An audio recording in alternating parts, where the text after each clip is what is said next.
એક મેનેજમેન્ટ આપણી સાથે જોડાઈ ચૂક્યા છે વિન્ડલાસ બાયોટેકના, અને આ આઈપીઓની ઉપર પણ વિશેષ વાતચીત કરશે આપણી સાથે કંપનીના એમડી हितेश विंडलास न्यू पर बातचीत करवा माटे।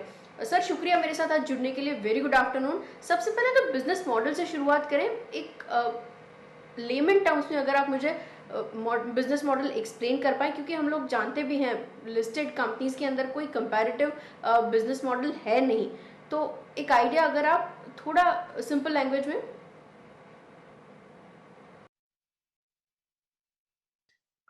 जी, हमारी कंपनी जो है वह 3 वर्टिकल्स में काम करती है।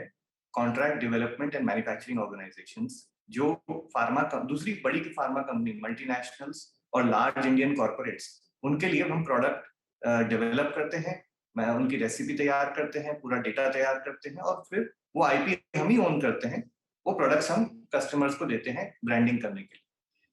ये हमारा फर्स्ट वर्टिकल है। सेकेंड वर्टिकल है वह हमारा है इन ट्रेड जेनरिक्स, जिसमें कि हम छोटे शहरों में जहाँ पे मेडिकल सुविधाएं अच्छी तरह से उपलब्ध नहीं है, जहाँ केमिस्ट ही मेडिसिन देता है, वहां पे उस वर्टिकल में अपने प्रोडक्ट्स पहुंचाते हैं through our own distribution network across India.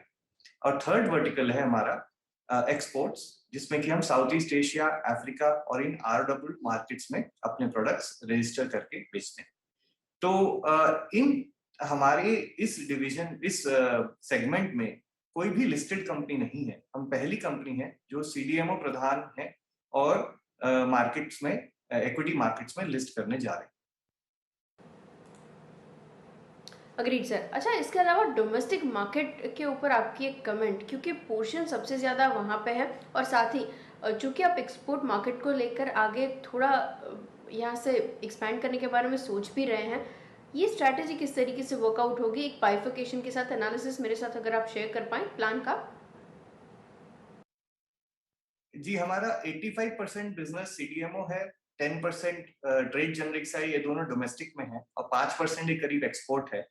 और हम एक्सपोर्ट बिजनेस को काफी अच्छी तरीके से बढ़ा के लेके जाना चाह रहे हैं, जिसमें कि काफी सारी रजिस्ट्रेशंस जो हम ऑलरेडी कर चुके हैं, फाइल उनकी अप्रूवल्स आने एक्सपेक्टेड है, एंड हम न्यू रजिस्ट्रेशंस भी काफी तेजी से बढ़ा के करते जा रहे हैं। तो एक्सपोर्ट में ग्रोथ होगी डेफिनेटली, और even faster than our main business होगी। और इन टर्म्स ऑफ मार्जिन्स वहाँ पे इम्प्रूवमेंट कैसे देख पाएंगे, अगर एक आइडिया आप मुझे दे पाएं? जी, हमारा जो हमारा ट्रेड जेनरिक्स बिजनेस है और जो हमारा एक्सपोर्ट बिजनेस है, इन दोनों में ही हमारे मटेरियल मार्जिन्स सिग्निफिकेंटली बेटर हैं देन CDMO। और जैसे जैसे इनकी ग्रोथ, जो कि CDMO बिजनेस से फास्टर ग्रोथ भी है, तो उसके द्वारा हमारी मार्जिन इंप्रूवमेंट डेफिनेटली आएगा।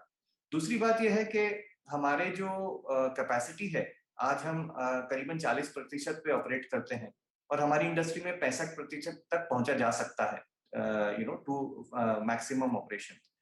तो उसके लिए हमें और नया कैपेक्स की जरूरत नहीं है। तो जैसे जैसे हमारी ग्रोथ आएगी इन्हीं फैक्ट्रीज से, उसमें हमें ऑपरेटिंग लेवरेज बढ़ेगा और हमारी मार्जिन इंप्रूवमेंट आएगी। और फाइनली जो हम इंजेक्टेबल बिजनेस में भी फोरे कर रहे हैं, वो भी एक हायर मार्जिन बिजनेस है, significantly higher margin than oral solids. और हमारी उम्मीद ये है कि definitely margin improvement and betterment हमारी प्रायोरिटी है।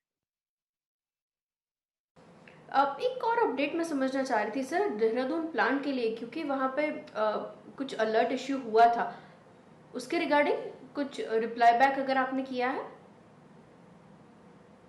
प्लांट जो था, प्लांट नंबर 4 अब है, वह पहले एक सब्सिडरी के रूप में हमारी विंडलास बायोटेक का पार्ट था, और उसमें जॉइंट वेंचर भी हुआ।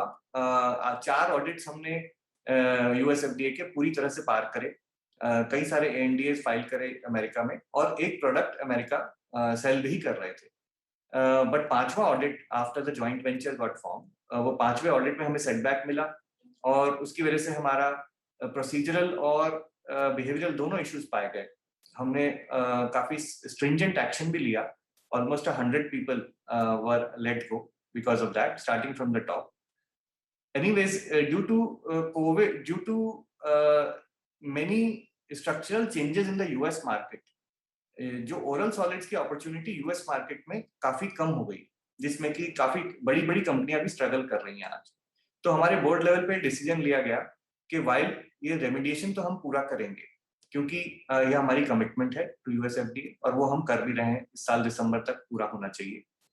पर हम यूएस बिजनेस को चेज नहीं कर रहे। तो हमारा सारा फोकस अब डोमेस्टिक और आरओडब्ल्यू मार्केट्स पे है। एंड ये यूएस एफडीए अलर्ट जो है हम पूरा करके इसको कंप्लीट करेंगे, पर हम यूएस बिजनेस को चेज नहीं कर रहे। इन टर्म्स ऑफ डेट, वो रिड्यूस करने का आपका क्या स्ट्रैटेजी रहेगा? जी देखें, अगर आप हमारा डेट देखें तो हमारा रफली अराउंड 30 करोड़ के करीब का डेट है, जिसमें कि 20 करोड़ का एक टर्म लोन है जो कि इश्यू ऑफ प्रोसीड से हम पे ऑफ करने जा रहे हैं।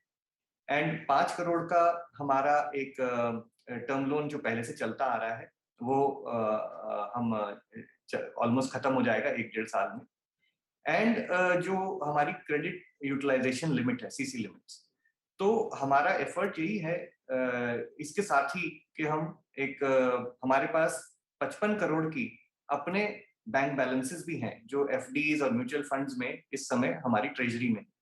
तो हम कैश स्ट्रॉन्ग कंपनी है और इसी के ऐसे ही रहेंगे। तो ये हमारा ऑपरेटिंग फिलॉसफी है।